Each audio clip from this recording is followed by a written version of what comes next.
Steam ചെയ്ത് തരിയുള്ള പുട്ടുപൊടി എല്ലാവരും വീട്ടിലുണ്ടാവുമല്ലോ അല്ലേ. അപ്പം നമുക്കൊന്ന് പൊരിച്ച പത്തിരി പുട്ടുപൊടി കൊണ്ട് റെഡിയാക്കിയെടുക്കാം. സാധാരണ നമ്മൾ പൊടി വാട്ടിയെടുക്കുന്നത് പോലെ തന്നെ വാട്ടിയെടുക്കുക. അതിനുശേഷം അതിലേക്ക് തേങ്ങ, പെരിഞ്ചീരകം, ഉള്ളിയും കൂടി ക്രഷ് ചെയ്തതും കൂടി ഇട്ട് കൊടുത്തിട്ട് നന്നായി കുഴച്ചെടുക്കുക. എന്നിട്ടൊരു ഇലയിൽ ഇത്തിരി ഓയിൽ തേച്ചതിന് ശേഷം ഇതുപോലെ പരത്തിയെടുക്കുക. ഒരു ചെറുനാരങ്ങയുടെ വലുപ്പത്തിലുള്ള ഉരുളകൾ എടുത്താൽ മതി. പരത്തിയെടുത്തതിന് ശേഷം അരുഭാഗത്ത് ഇങ്ങനെ പല്ല് പോലെ പിടിപ്പിച്ചു കൊടുക്കുക. ഇത് ചെയ്തില്ലെങ്കിലും കുഴപ്പമൊന്നുമില്ല കേട്ടോ, ഇതൊരു ഭംഗിക്ക് വേണ്ടി ചെയ്യുന്നതാണ്.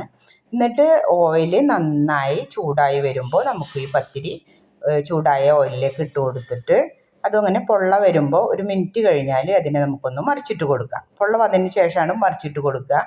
ഇട്ട് കൊടുത്തിട്ട് ഒരു ഗോൾഡൻ കളറായി വരുമ്പോൾ നമുക്ക് അതിനെ ഒരു സ്റ്റിക്ക് കൊണ്ട് അതിനെ കുത്തിയെടുത്തിട്ട് അതിലെ എണ്ണയൊക്കെ നന്നായി ഉറ്റിപ്പോയതിന് ശേഷം അതിനെ നമുക്കൊരു പാനിലേക്ക് എടുത്തു മാറ്റാം. ഇതുപോലെ നമ്മൾ ഓരോ പത്തിരി പൊരിച്ചെടുക്കട്ടോ. നിങ്ങൾക്ക് എൻ്റെ ഈ റെസിപ്പീസ് ഇഷ്ടപ്പെടുകയാണെങ്കിൽ ഒന്ന് സബ്സ്ക്രൈബ് ചെയ്യണേ, ലൈക്കും സപ്പോർട്ടൊക്കെ ചെയ്തിട്ട് ഒന്ന് സപ്പോർട്ട് ചെയ്യണം കേട്ടോ. അങ്ങനെ ഓരോ പത്തിരിയും നമുക്കിതുപോലെ പൊരിച്ചു കോരിയെടുക്കാം.